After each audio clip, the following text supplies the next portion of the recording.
kajian kita di subuh hari ini sampai ke surah Al-A'raf 203 204 ya. Jadi seputar mukjizat Al-Qur'anul Karim. Jadi mukjizat Al-Qur'an adalah mukjizat terbesar bagi seorang nabi, Nabi Muhammad sallallahu alaihi wasallam. Jadi Allah mengutus para nabi, para rasul itu sering dilengkapi dengan mukjizat untuk mendukung risalah kenabiannya. Dan mukjizat termasuk khariqul adah. Jadi di luar kebiasaan ya. Khariqul adah satu peristiwa yang luar biasa yang sering mengubah hukum, terutama hukum alam ya. Nabi Muhammad sebetulnya banyak sekali mukjizat yang tidak kurang dari 35 macam mukjizat yang dimiliki oleh Nabi Muhammad SAW. Al-Quran, Allah menurunkan Al-Quran dalam bahasa Arab. Inna anzalna Qur'anan Arabiyan. Sampai ada selanjutnya itu. Laula fussilat a'jamiyun wa hadza lisanun arabiyyun mubin. Al-Quran itu diturunkan dalam bahasa Arab dengan standar dialek Quraisy. Dan dikagumi oleh kawan dan lawan. Salah satu ahli syair bangsa Quraisy yang sangat terkenal namanya Walid bin Mughirah. Beliau adalah za'imu Quraisyin fil fasahah. Orang Quraisy yang paling fasih, mengenal semua syair-syair Arab dengan segala langgamnya, lagam majaz, hijaz, romal, bahr. Tidak ada orang yang lebih tahu dari aku tentang syair-syair Arab. Ketika di hadapan Al-Quran, beliau terkagum-kagum, luar biasa. Al-Quran itu kalamullah, bukan syair, bukan sihir, bukan manusia biasa. Ini kalamullah. Dengarkan olehmu, dengarkanlah wahai masyarakat tentang bacaan Al-Quran itu. Dan Nabi pernah membacakan surat Al-Qari'ah itu ketika terjadi di pasar Ukad. Waktu jadi pasar Ukad itu pasar di kota Mekah, tempat berkumpulnya para penyair-penyair. Mereka membawakan syair masing-masing. Lalu ketika Nabi membacakan Al-Qari'ah, wa ma adraka mal qari'ah yauma yakunun nasu kal farashil mabthuth. Al-Qari'ah, gempar, peristiwa gempar. Manusia pada itu kal farashil mabthuth, seperti kupu-kupu yang berterbangan. Ini mereka tidak habis pikir. Ini luar biasa, kata-kata yang mempunyai daya pukul. Jadi Al-Quran itu sampai muncul nabi-nabi palsu seperti Musailamah Al-Kadzab, memunculkan ayat gajah ya, ayat kambing, ayat kata, ayat tepung lagi. Jadi tapi tidak ada powernya, Pak. Dan Al-Quran ini punya power. Di samping ada mukjizat juga membantu kecerdasan otak. Makanya begini di dalam satu kitab yang ditulis oleh At-Tibyan fi Adabi Hamalatil Quran yang tulis Imam Nawawi yang ngarang Riyadhus Shalihin itu. Orang yang membaca Al-Quran itu biasanya ingatannya bagus ya. Ini kecerdasannya terjaga. Sampai saya disebut ini hadis Rasulullah SAW dengan hadis yang sahih. Man qamah bi asyri ayatin lam yuktab minal ghafilin. Barang siapa yang bangun malam membaca Al-Quran 10 ayat, maka dia dicatat sebagai hamba Allah yang tidak lupa. Tidak lupa ya.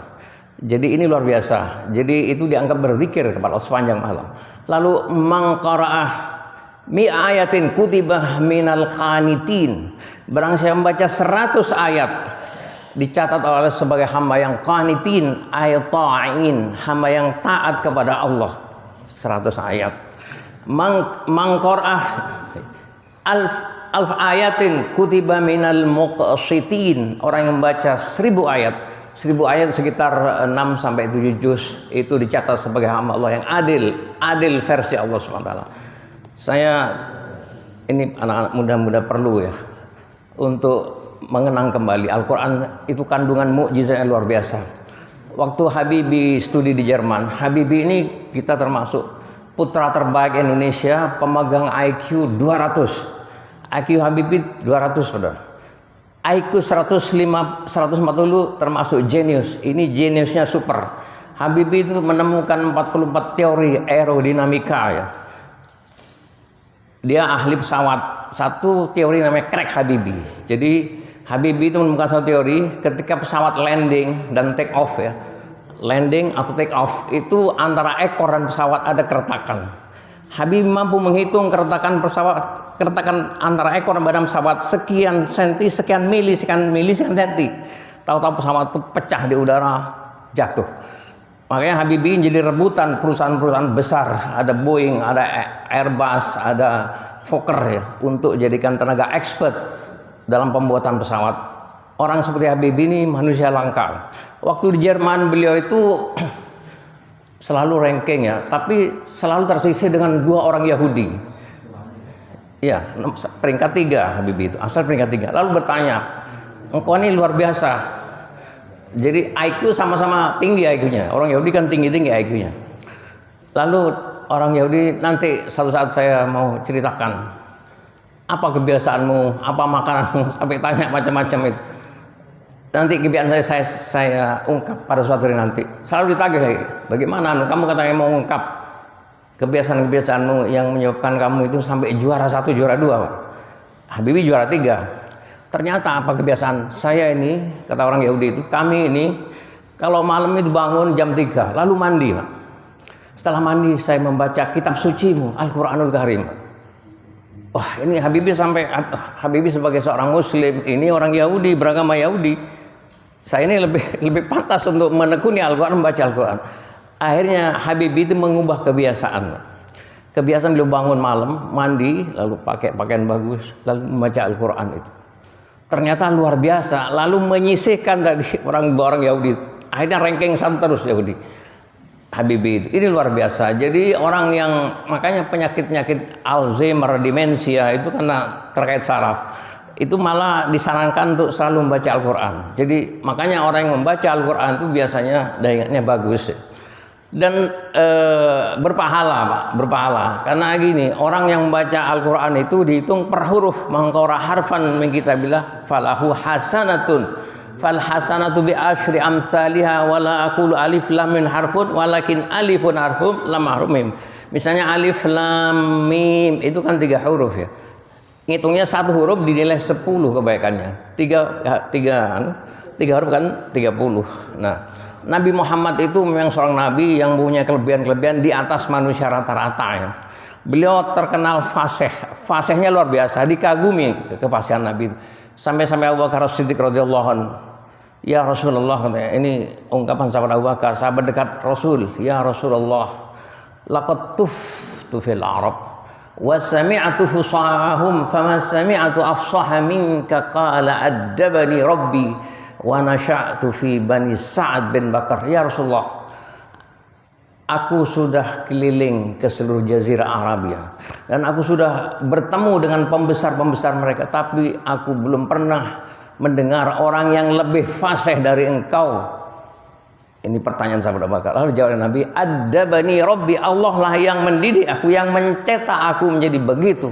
Wa nasya'tu fi Bani Sa'd wa nasya'a fi kadza airubitu wa syababtu fi. Kemudian aku tumbuh berkembang di satu kampung namanya kampung Bani Sa'adah. Kampung Bani Sa'adah inilah Nabi tumbuh berkembang, masa remajanya, masa kecil di sana. Karena dia menyusui kepada seorang wanita susu namanya Halimah Sa'diyah. Nah, kampung Bani Sa'adah ini kampung yang asli, Pak, bahasa Arabnya asli. Kalau Nabi lahir di Mekah tapi dibesarkan di luar kota Mekah, kalau Nabi tetap tinggal di Mekah, maka bahasa Arabnya rusak. Karena Mekah waktu itu menjadi melting pot pertemuan suku bangsa, dari Afrika masuk, dari Persia masuk, dari Yaman masuk, akhirnya bahasanya bahasa gado-gado. Jadi Al-Quran itu memakai standar dialektis, makanya fashi, bahasa fusah itu bahasa Al-Quran, bahasa sastranya tinggi. Makanya ijtahid an takallama bi lughatil arabiyyah fa innaha min sya'airil Islam. Berusaha Anda berbicara dengan bahasa Arab. Bahasa Arab yaitu standar Al-Quran itu tinggi. Makanya kalau kita ketemu masih dari Mesir misalnya, dari Saudi itu beda. Orang Saudi dengan Mesir, kalau Mesir itu rata-rata kan akademisi ya, ininya bagus, rata bahasa Arabnya bagus, tinggi bahasa Arabnya, bahasa standar Al-Quran. Makanya ada fasih, ada amiyah. Amiyah itu bahasa pasaran, Pak. Nah itu. Kemudian ada satu hadis, satu oleh Abu Musa al-Asy'ari radhiyallahu an. Siapa Abu Musa? Abu Musa ini satu-satunya sahabat Nabi yang paling begini suaranya, Pak. Dikagumi oleh Nabi Muhammad SAW. Pada suatu malam, Nabi itu inkognito mengadakan kunjungan tidak terencana, dia mendadak ke rumah Abu Musa al-Asy'ari untuk mendengarkan beliau mengaji Al-Quran. Luar biasa bacaan begini. Lalu siangnya bertemu dengan Abu Musa. Ya Abu Musa al-Asy'ari, saya semalam mendengar kamu ngaji.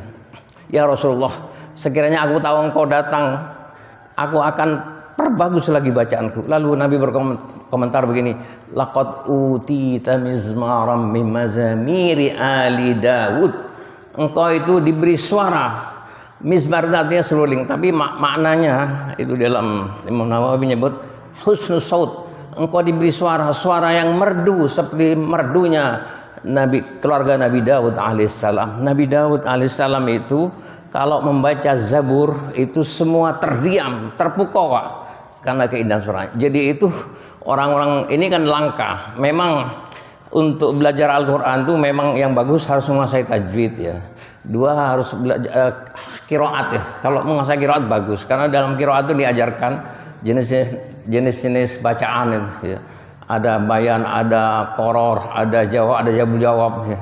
Nadar dan tinggi, dan itu ada latihan-latihan yang bagus. Biasanya kalau jadi imamnya khusyuk juga bagus, makmumnya juga bertambah khusyuk. Tapi kalau imamnya sudah tidak fasih itu juga tidak khusyuk. Apalagi kadang-kadang memaksakan diri, kalau sudah takmir dia merasa jadi takmir, kalau memaksakan diri jadi imam. Padahal di belakang ini ada orang-orang yang lebih bagus. Makanya urutan imam itu harus aqra'uhum li kita, orang yang paling banyak bacaan Al-Quran, orang yang paling banyak tahu tentang Al-Quran itu lebih pantas jadi imam. Terus dulu ada orang yang lebih dulu hijrah ke kota Madinah itu peringkat. Kemudian umur itu bukan peringkat. Kalau anak muda tidak apa-apa jadi imam, itu bagus. Makanya tadi al-imamu yu'tamma bihi, imam diikuti, karena imam ini juga menambah suasana khusyuk, dan sholat yang khusyuk, sholat yang tinggi nilainya di sisi Allah SWT. Memang berat menjadi sholat yang khusyuk itu. Saya teringat kisahnya Imam Bukhari al-Ju'fi waktu dia sholat maghrib itu karena diundang oleh seorang gubernur waktu di Irak ya.